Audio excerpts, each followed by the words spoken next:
dan selamat sejahtera. Bersama saya dalam rancangan Bual Bicara. Bual Bicara bersama saya Nur Syamimah Tira binti Nur Syisha dengan nombor Matrix 10DS18F1040. Jadi hari ini saya akan membincangkan isu yang telah lama bertapak di Malaysia. Ia telah mempengaruhi sikap dan perilakulah seseorang individu tu. So hari ini kami akan membincangkan isu buli. So buli ni adalah satu perbuatan ataupun tindakan yang bertindak secara psikologi, bertindak secara agresif melalui psikologi ataupun secara fizikal dengan tujuan untuk mewujudkan satu perasaan yang tidak baiklah terhadap orang lain, terhadap si mangsa tu. Jadi hari ini bersama saya yang akan mengupas isu mengenai buli adalah wakil daripada pelajar daripada Politeknik Seberang Perai. Jadi saya mintalah para jemputan untuk perkenalkan diri.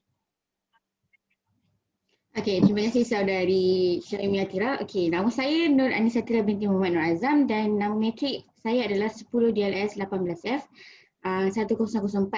Jadi saya adalah wakil pelajar daripada Kelab Majlis Perwakilan Pelajar Politeknik Seberang Perai. Dan selamat sejahtera kepada semua. Nama saya Nur Fatih Husna Medan Fazli dan nama matrik saya adalah 10DLS18F1012 dan saya adalah wakil daripada Kelab Jabatan Kuasa Pelajar Kolej Kediaman Politeknik Seberang Perai. Okay, Assalamualaikum. Nama saya Nur Adila binti Abdul Talib. Nombor matrik 10DLS18F1052. Saya pula wakil pelajar dari Kelab GNTS Perai. Terima kasih saudari Adila. Nama saya Divagiana Perempuan Sada Siwam, nombor matrik 10DLS 18F1060. Saya adalah wakil kelas dari DLS 5B. Okey, terima kasih saya ucapkan kepada para jemputan. Isu buli ni sangat dekat dengan kita lah sebagai seorang pelajar. Saya akuilah di kalangan kita pun kadang-kadang ada juga isu ni lah berlaku kadang-kadang antara rakan-rakan, mungkin daripada orang lain juga. So saya nak ulas sikit lah jenis-jenis buli. Buli ni dia terdapat banyak lah, tapi saya spesifikkan kepada 3 lah, iaitu buli secara fizikal, maksudnya dia pukul rakan dia tu, orang yang rasa dia lebih kuat tu dia akan pukul orang yang lebih lemah, yang dia rasa lebih lemah daripada dia, dia nak tunjukkan dia kuat. Okay, menyebabkan kecederaan lah kepada si mangsa tersebut lah. Yang kedua adalah buli secara mental.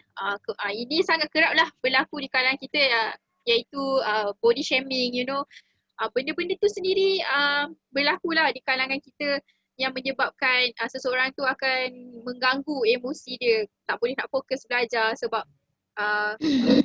ni lah.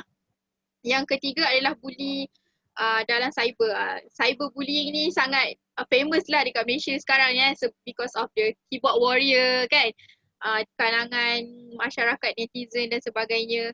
Ini adalah jenis-jenis buli lah yang dapat saya spesifikkan. Jadi saya nak bertanya pendapat lah pada Majlis Perwakilan Pelajar kita, Cik Anis, untuk huraikan sedikit ciri-ciri buli tu tersebut. Silakan. Okey, terima kasih saudari. Okey, untuk bahagian saya akan mengulas lagi tentang ciri-ciri mangsa buli dan ciri-ciri pembuli lah. Okey, bagi ciri-ciri mangsa buli ni kita dapat tahu yang mangsa buli ni fizikal dia sangat lemah dan dia tidak bermaya dalam membalas balik apa yang telah diperlakukan oleh terhadap dia. Kemudian emosi dia juga mudah terganggu kerana dia merasakan apabila seseorang itu membuli dia atau bercakap buruk tentang dia, dia rasa macam dia akan rasa down. Kemudian bagi mangsa buli pula, dia sering mendapat perhatian daripada orang lain dan juga guru. Apabila ini membawa maksud, apabila mangsa buli itu mendapat perhatian daripada orang lain, pembuli itu merasakan bahawa pelajar ini lebih tinggi darjatnya daripada dia lebih memahami apa yang telah diperkatakan oleh kawan-kawannya semua. And then mangsa buli juga dia seorang yang pendiam dan juga pemalu dan mereka takut untuk pergi berbual ataupun bersosial dengan orang lain. Mereka seorang yang sangat pasif lah. Okey, bagi ciri-ciri pembuli pula, pembuli ni dia percaya bahawa mangsa yang membuli tu memang patut dibuli kerana dia merasakan dirinya lebih hebat, lebih kuat, lebih pandai dan sebagainya, dan mereka suka melihat orang lain merana. Dan salah satu sikap pembuli ini juga, dia sering mementingkan diri dia sendiri tanpa mengambil tahu tentang orang lain. Dan ini paling common lah dalam ciri-ciri pembuli ni, dia akan mempunyai ramai kawan. Kayaknya apabila pembuli ni mempunyai ramai kawan, dia merasakan bahawa geng, kita buat masuk geng, geng dia jadi kuat dan dia rasa macam geng aku ni hebat dan aku boleh buat macam-macam, macam tu lah untuk pembuli punya ciri-ciri. Itu saja. Terima kasih saya ucapkan kepada Cik Anis Atira. Kita dapat lihat buli ni sangat common lah orang kata di kalangan kita, betul tak? Tapi secara logikalnya kita sudah pun meningkat dewasa. Jadi bagi saya itu adalah satu benda yang negatif untuk kita ikut. Jadi mungkin boleh Cik Fathia sendiri huraikan mengapa masihnya berlaku buli ni? Apakah punca-punca yang menyebabkan buli ni masih lagi berlaku di kalangan mereka yang sudah pun dewasa ataupun remaja? Mungkin Cik Fathia boleh huraikan sedikit. Okey, terima kasih kepada Cik Syamimi. Dan saya hari ini akan mengulaskan lebih lanjut mengenai punca-punca berlakunya kes buli yang semakin meningkat lah. Ya. Dan daripada yang kita lihat, kes jenayah buli ini selalunya terjadi di kalangan remaja-remaja dan di bawah selalunya terjadi di bawah penguasaan guru-guru ataupun ibu bapa. Dan punca-puncanya adalah salah satu sebab kerana kekurangan didikan agama dan nilai-nilai murni. So dari sini kita dapat tahu yang masyarakat kita pada zaman sekarang, ibu bapa terlampau sibuk untuk mengejarkan pekerjaan untuk memelihara hidup mereka sendiri. Jadi mereka memberi tanggungjawab untuk mendidik anak itu kepada suri rumah lah ataupun pembantu rumah, dan yang semestinya pembantu rumah itu datang daripada negara yang asing dan membawa budaya yang agak berbeza berbanding dengan negara kita, iaitu negara yang mengamalkan agama Islam.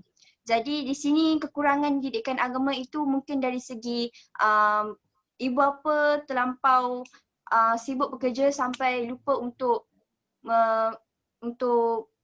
meluangkan sedikit masa mereka bersama anak-anak dari segi agama, dan juga dari segi nilai murni mereka tidak menerapkan antara nilai-nilai murni yang patut ada di setiap kanak-kanak dan juga remaja. Selain itu, perkara ini juga boleh terjadi atas sebab terpengaruhnya dengan serakan sebaya. Disebabkan mereka berada di dalam kumpulan yang agak kecil, jadi mereka merasakan bahawa itu satu benda yang sangat biasa bagi mereka. Jadi kes buli ini malah menjadi satu kebanggaan jika mereka membuat untuk menunjukkan sesuatu kuasa ataupun kepuasan pada diri mereka sendirilah. Dan seterusnya terpengaruh dengan media masa. So jadi apa yang kita dapat lihat pada zaman sekarang, kita terlampau banyak sangat media masa yang menunjukkan sesetengah media sosial itu ada, ataupun media masa ada menyiarkan satu-satu filem, satu cerita yang mempunyai unsur-unsur keganasan. Dan ini antara salah satu sebab kenapa anak-anak muda sekarang ini ramai yang terpengaruh dengan media semasa sekarang. Dan hal ini semuanya terjadi akibat remaja dan budak-budak, mereka tidak dapat mengetahui apa kebaikan dan keburukan daripada daripada kesan yang mereka buat daripada pembuli itu. Okey, itu saja yang saya dapat kongsikan. Terima kasih Cik Fathia atas huraian yang sangat menarik saya kira. Jadi kita dapat lihat walaupun di usia yang meningkat remaja ni telah pun diberi pendedahan mengenai buli ini, masih lagi berlaku buli ini.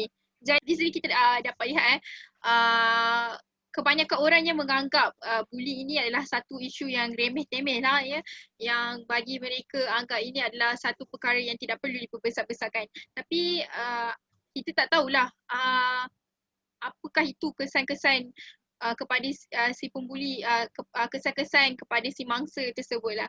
Mungkin kita boleh minta jemputan kita Cik Adila untuk terangkan apa itu kesan-kesan buli. Silakan. Okey, terima kasih Cik Nur Syamimi.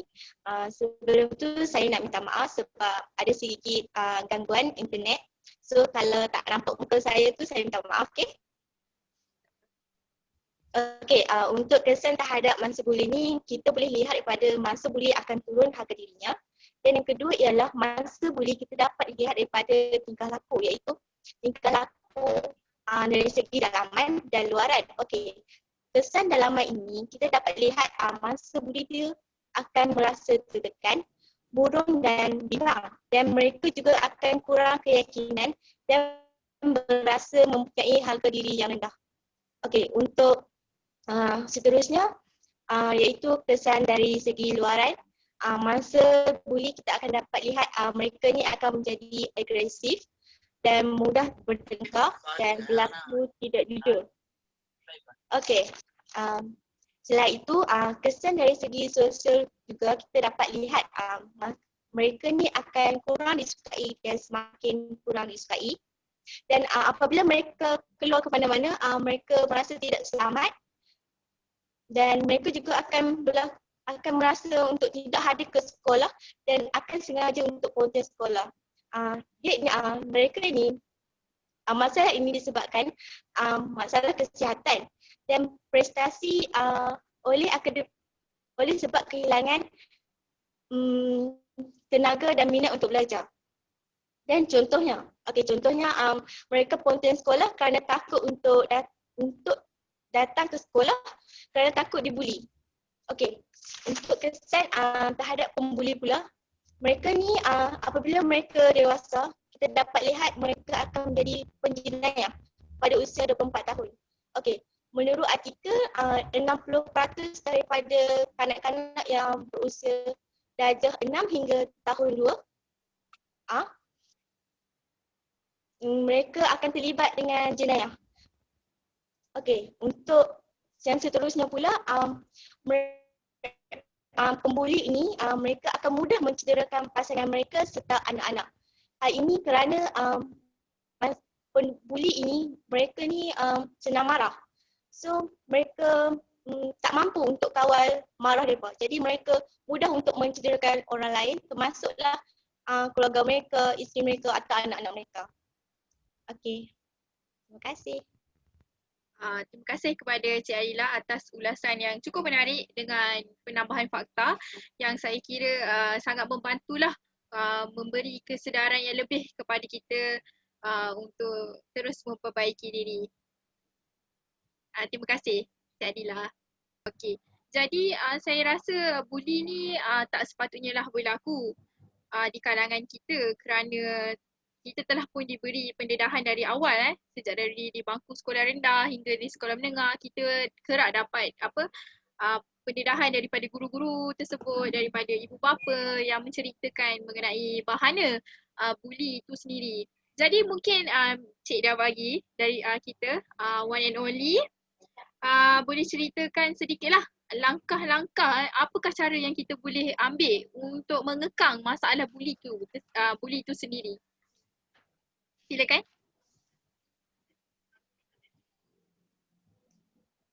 Terima kasih Cik Syabimi. Ada banyak langkah untuk mengatasi kes buli ini. So, antara langkah yang ialah mengadakan kempen kesedaran ini. Kempen kesedaran ini boleh diajarkan di kawasan sekolah atau institut-institut pengajian tinggi. Ini kerana gejala biasanya berlaku di kalangan pelajar sekolah dan institut pengajian tinggi. Melalui kempen ini, para pelajar terdedah dengan penglibatan jenayah kes buli secara langsung atau tidak secara langsung. Melalui kempen kesedaran ini, oleh sebab itu, para pelajar akan mengambil jalan inisiatif untuk mengelak menjadi mangsa buli dan seterusnya mengelak menjadi pembuli.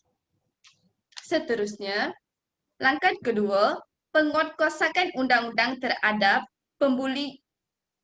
Pihak kerajaan memainkan peranan penting untuk memastikan hukuman berat dikenakan kepada pembuli.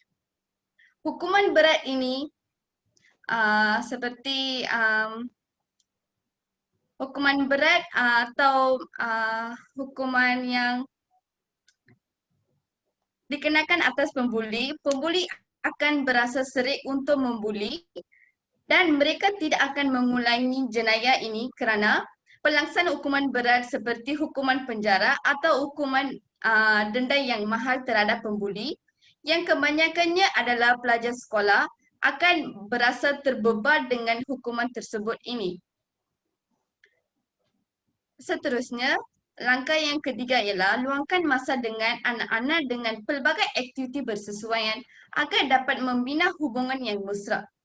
Masa bersama-sama juga boleh digunakan dengan solat berjemaah, makan bersama, bersenam, menonton televisyen, berkebun, macam-macam aktiviti boleh dilakukan dengan anak-anak. Cara yang ni untuk ditunjukkan di kasih sayang bahawa mereka sangat dihargai dan sekali-sekali tidak melibatkan jenayah kes buli ini. So, okay. Ya, yang ini daripada untuk saya. Okay, terima kasih ulasan daripada Cik Dewa itulah. So di sini kita dapat telah huraikan ya banyak ciri-ciri buli itu, punca buli itu sendiri, apakah langkah-langkah yang kita boleh ambil lah sebagai orang sekeliling, orang yang bertanggungjawab terhadap buli itu. Jadi secara konklusinya lah buli ini seharusnya lah kita aware dengan keadaan sekeliling kita supaya rakan-rakan kita sendiri tidak menjadi mangsa buli atau kita sendiri tidak menjadi pembuli kepada orang lain, kerana kita dapat tahu bahananya buli ini dapat menimbulkan satu masalah yang cukup besar ya, especially masalah mungkin si pemangsa akan kena depression ya. Kita dapat tahu yang mutakhir ini ya banyak berlaku kes-kes bunuh diri akibat daripada tekanan dan sebagainya. Jadi perkara itu tidak wajarlah berlaku supaya kita seorang yang individu yang bertanggungjawab, kita haruslah mengambil iktibar daripada apa yang dibincang, apa yang terjadilah di sekeliling kita. Sepatutnya pisang tidak berbuah dua kali. Jadi itu penutup untuk kita pada hari ini. Saya ucapkan ribuan terima kasih kepada para jemputan kerana sudilah meluangkan masa bersama saya dalam rancangan Buat Bicara Bersama saya, Syamimi. Jadi saya harap ini dapat membantulah yang lain-lainnya, memberi pengajaran kepada yang lain-lainnya untuk terus kita bertanggungjawab terhadap orang yang sekeliling kita. Sekian dari kami. Assalamualaikum.